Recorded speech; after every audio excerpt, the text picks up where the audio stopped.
जय हिंद दोस्तों, मैं हूं अनूप और आप सब लोग देख रहे हैं ग्लोबल कॉन्फ्लिक्ट। तो दोस्तों, रशिया की तरफ से दावा किया जा रहा है कि रशिया अब अमेरिका के सबसे एडवांस तरीन फाइटर एयरक्राफ्ट मतलब F-35 को आसानी से डिटेक्ट कर सकता है। और दोस्तों, इन दावों के साथ साथ रशिया द्वारा अब ये भी कहा जा रहा है कि सुखोई Su-57 F-35 को आसानी से खाली अब चुनौती नहीं बल्कि एयर टू एयर कॉम्बैट में मात भी दे सकता है। तो दोस्तों, आज के इस वीडियो के सबसे पहले हिस्से में हम जानेंगे कि रशिया द्वारा ऐसा कौन सा टेक्नोलॉजी का डेवलपमेंट किया गया जिसके बाद रशिया का कहना है कि F-35 जैसे आधुनिक फाइटर और चुनौती का कारण नहीं बनेगा। तो डिटेल में जानने के लिए वीडियो के आखिर तक बने रहिए और चैनल को सब्सक्राइब और वीडियो को लाइक जरूर कीजिए। तो दोस्तों, अमेरिका और रशिया दुनिया का सबसे बड़ा दो प्रतिद्वंदी है जो लगभग हर एक क्षेत्र में बीते 70 साल से कंपटीशन करता जा रहा है, चाहे वो हथियार के क्षेत्र में हो या फिर स्पेस टेक्नोलॉजी के मामले में। और अगर फाइटर एयरक्राफ्ट के क्षेत्रों को देखें तो आपको पता चलेगा कि दोनों देश बीते कुछ सालों में कई सारे आधुनिक फाइटर एयरक्राफ्टों का डेवलपमेंट कर चुका है जो एक दूसरे को खाली लड़ाई में नहीं बल्कि हथियारों के मार्केट में भी चुनौती दे रहा है। दोस्तों, रशिया की तरफ से जहां पे मिकोयान कॉर्पोरेशन और सुखोई जैसे कंपनी के ऊपर फाइटर एयरक्राफ्ट बनाने का जिम्मेदारी दिया गया है, तो वहीं पे अमेरिका के अंदर ये काम लॉकहीड मार्टिन, बोइंग, नॉर्थवेप गवर्नमेंट जैसे कंपनियों द्वारा किया जाता है। और दोस्तों, बीते कुछ सालों में इनमें से लगभग हर एक कंपनी आधुनिक और महत्वपूर्ण फाइटर एयरक्राफ्ट बना चुका है। पर अगर 5th जनरेशन के फाइटर एयरक्राफ्ट को देखे या स्टेल्थ टेक्नोलॉजी से लैस एयरक्राफ्टों को देखे तो इसमें अमेरिका को जितना सक्सेस मिला है उसके आधा का बराबर सक्सेस भी दुनिया के किसी देश को मिलना संभव नहीं हो पाया। अमेरिका के लॉकहीड मार्टिन ही एकमात्र ऐसा कंपनी है जो 5th जनरेशन के स्टेल्थ फाइटर एयरक्राफ्ट को खाली डिजाइन नहीं बल्कि ऑपरेशनली प्रोड्यूस भी कर चुका है और बड़े मात्रा में अमेरिकी एयरफोर्स में भी इसका इस्तेमाल किया जा रहा है। हाल ही में रशिया के सुखोई द्वारा भी अपने 5th जनरेशन फाइटर एयरक्राफ्ट का डेवलपमेंट किया गया है, लेकिन इसका प्रोडक्शन अभी भी इतना नहीं है कि वो अमेरिका को चुनौती दे पाए। पर एक तरफ जहाँ पे अमेरिका के पास स्टेल्थ टेक्नोलॉजी में एडवांटेज है और रशिया अब तक इस मामले में आगे नहीं बढ़ पाया, तो वहीं पे रशिया के अंदर अब कैसे ये बिलीव बढ़ता जा रहा है कि रशिया आसानी से अमेरिका के F-35 का सामना नहीं बल्कि उसे हरा भी सकता है। तो दोस्तों, इसके पीछे कई सारा कारण है। रशिया के न्यूज एजेंसी स्पुतनिक में F-35 एयरक्राफ्टों को लेके कहा गया कि ये काफी महंगा और काफी कॉम्प्लिकेटेड सिस्टम है जो इसका एडवांटेज के साथ साथ डिसएडवांटेज का कारण भी बना हुआ है। दोस्तों, अमेरिका के F-35 फाइटर एयरक्राफ्ट को दुनिया के सबसे महंगा तरीन फाइटर एयरक्राफ्ट के रूप में भी देखा जाता है। इवन इन एयरक्राफ्टों के प्रोजेक्ट डेवलपमेंट और डिजाइन के ऊपर इतना खर्चा हुआ है कि ये शायद ही दुनिया के किसी और फाइटर एयरक्राफ्ट में हुआ होगा। और अभी से ये भी कहा जा रहा है कि 60 साल के इसका टोटल लाइफ साइकिल में एयरक्राफ्टों को उन्नत बनाए रखने के लिए कम से कम $1 ट्रिलियन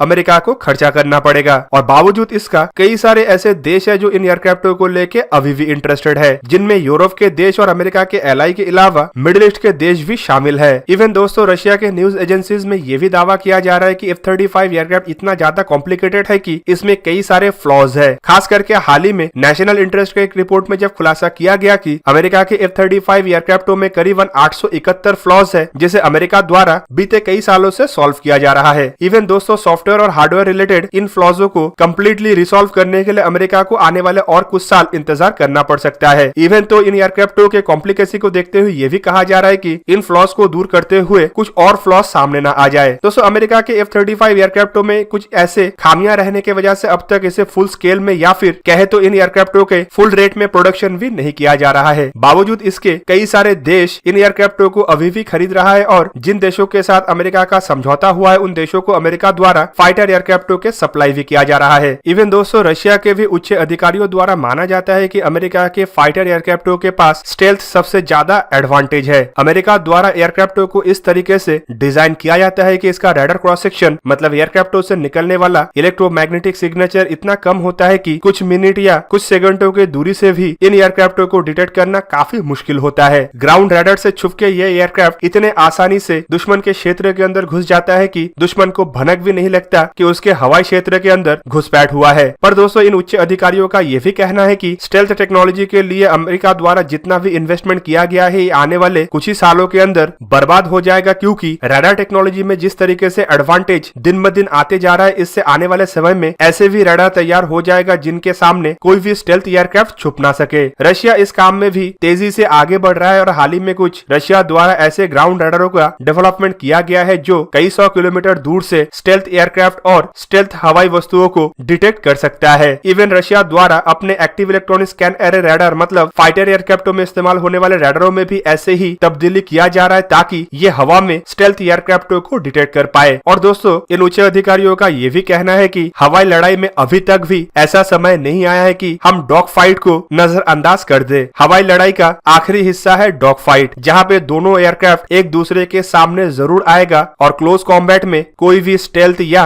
रडार टेक्नोलॉजी या beyond visual range air to air technology किसी भी एयरक्राफ्ट को बढ़ोतरी नहीं देता है। डॉग फाइट के दरमियान उसी एयरक्राफ्ट को बढ़ोतरी मिलता है जो मैन्यूवरेबिलिटी के मामले में सामने वाले से आगे हो। और ऐसे ही मैन्यूवरेबिलिटी के ऊपर रशियन एविएशन द्वारा काफी ध्यान दिया जाता है और उसके फलस्वरूप रशिया की तरफ से कुछ ऐसे एडवांस टरेंट फाइटर एयरक्राफ्टों का निर्माण किया गया है जो मैन्यूवरेबिलिटी के मामले में दुनिया के किसी भी एयरक्राफ्ट को आसानी से चुनौती दे सकता है, चाहे वो रशिया के सुखोई 35 हो या मिग 35 जैसे फाइटर एयरक्राफ्ट। थ्रस्ट वेक्टरिंग और मैन्यूवरेबिलिटी के मामले में इन एयरक्राफ्टों का तुलना किसी भी एयरक्राफ्ट के साथ नहीं होता है। और दोस्तों इसी वजह से अब रशियन उच्च अधिकारियों का मानना यह है कि एक बार स्टेल्थ टेक्नोलॉजी को भेदने वाले रडार आ जाए तो रशिया के एयरक्राफ्ट आसानी से अमेरिकी एयरक्राफ्टों को हवा में डिटेक्ट नहीं बल्कि उसे मार भी गिरा सकता है। दूसरी तरफ उनका यह भी मानना है कि स्टेल्थ टेक्नोलॉजी को महत्व देते हुए अमेरिका द्वारा अपने फाइटर एयरक्राफ्टों के मैन्यूवरेबिलिटी के ऊपर इतना ध्यान नहीं दिया गया और ऐसे मौके में अगर ये एयरक्राफ्ट डिटेक्ट हो जाता है तो एयरक्राफ्टों के लिए बच पाना काफी ज्यादा मुश्किल हो सकता है। दोस्तों आपके जानकारी के लिए बता दूं कि स्टेल्थ एयरक्राफ्ट के महत्व तब तक रहता है जब तक वो डिटेक्ट ना हो, और एक बार डिटेक्ट होने के बाद एक 5th जनरेशन के स्टेल्थ एयरक्राफ्ट और एक 4th जनरेशन के नॉन स्टेल्थ एयरक्राफ्ट में कोई भी फर्क नहीं रहता है। दोनों एयरक्राफ्टों को ही एक दूसरे का सामना करना पड़ता है। ऐसे सिचुएशन में वही एयरक्राफ्ट जीतेगा जो हवाई करतब ज्यादा अच्छे से दिखा पाएगा और जिसके पास आधुनिक से आधुनिक हथियार होगा। रशिया द्वारा हाल फिलहाल में लंबे दूरी तक मार करने के लिए R-37 जैसे आधुनिक मिसाइलों का डेवलपमेंट किया गया है जो कई सौ किलोमीटर दूर से दुश्मन के एयरक्राफ्टों को मार गिरा सकता है। इवन इन मिसाइलों के पास हाइपरसोनिक रफ्तार होने की वजह से कोई भी एयरक्राफ्ट इसे चकमा देके नहीं भाग सकता। दूसरी तरफ अमेरिकी एयरक्राफ्टों में M120 AMRAAM जैसे मिसाइलों का ही इस्तेमाल किया जा रहा है जो फिलहाल रशियन R-37 मिसाइलों की तुलना में रेंज में काफी पीछे है। दोस्तों अमेरिका द्वारा सोफिस्टिकेटेड सॉफ्टवेयर और हार्डवेयर टेक्नोलॉजी के ऊपर जहाँ पे भरोसा किया जाता है तो वहीं पे रशिया ज्यादातर अपने एयरक्राफ्टों को इस तरीके का बनाता है कि सॉफ्टवेयर के ऊपर रिलाय होने से ज्यादा एयरक्राफ्ट पायलट के ऊपर रिलाय होता है। ऐसे में पायलट के ऊपर प्रेशर तो बढ़ता है लेकिन कई तरीके के हमलों से एयरक्राफ्टों को सुरक्षित रखा जा सकता है। दूसरी तरफ दोस्तों जो अमेरिका के पास स्टेल्थ टेक्नोलॉजी का बढ़ोतरी था उसे भी चुनौती देने के लिए रशिया का तैयारी काफी पक्का है। रशिया द्वारा जो सुखोई Su-57 फाइटर एयरक्राफ्ट का निर्माण किया गया है उसे फिलहाल अभी भी एक ट्रू स्टेल्थ एयरक्राफ्ट नहीं कहा जा सकता क्योंकि एयरक्राफ्टों में इस्तेमाल होने वाला इंजन असल में 4th जनरेशन का इंजन है। पर दोस्तों इन इंजनों को रिप्लेस करने के लिए रशिया द्वारा हाल ही में एक आधुनिक इंजन को बनाया जा चुका है जिसका परीक्षण रशिया की तरफ से किया जा रहा है। और इन इंजनों को लेकर रशिया का यह भी कहना है कि ये असल में एक ट्रू 5th जनरेशन का इंजन है जिसे इस्तेमाल करने के बाद सुखोई Su-57 के रडार का भी डेवलपमेंट रशिया कंप्लीट कर चुका है। और इन रडारों को लेकर कहा जा रहा है कि 400 किलोमीटर डिस्टेंस से 60 ऑब्जेक्टों को ट्रैक कर सकता है और उनमें करीबन 16 ऑब्जेक्टों को एक ही साथ एंगेज भी कर सकता है। इवन इसे लेकर दावा यह भी किया जा रहा है कि रशिया इसमें आर्टिफिशियल इंटेलिजेंट टेक्नोलॉजी और ड्रोन को कंट्रोल करने के लिए टेक्नोलॉजी का भी इस्तेमाल कर रहा है। इन एयरक्राफ्टों के पहुंच को बढ़ाने के लिए और एयरक्राफ्टों को दुश्मन के हमले से सुरक्षित रखने के लिए सुखोई S-70 नामक एक ड्रोन के ऊपर भी रशिया द्वारा काम किया जा रहा है जो संभावित जल्द ही तैयार भी हो जाएगा और इन एयरक्राफ्टों के साथ इस्तेमाल भी होगा। तो दोस्तों इन कुछ ही कारणों की वजह से अब रशिया इतना पॉजिटिवली सोच रहा है कि वो आसानी से अमेरिका के F-35 को चुनौती दे सकता है। तो आपको क्या लगता है कि सुखोई Su-57 क्या सच में इन एयरक्राफ्टों को चुनौती देने के लिए एक बेहतरीन रशियन जवाब होगा या नहीं होगा? कमेंट करके जरूर बताइए और साथ में वीडियो कैसा लगा जरूर बताइएगा। और अगर वीडियो अच्छा लगा तो इसे लाइक कीजिए और मेरे चैनल को सब्सक्राइब कीजिए और साथ में बना हुआ बेल आइकन को भी प्रेस कर दीजिए ताकि आप मेरा वीडियो देख पाए सबसे पहले। जय हिंद।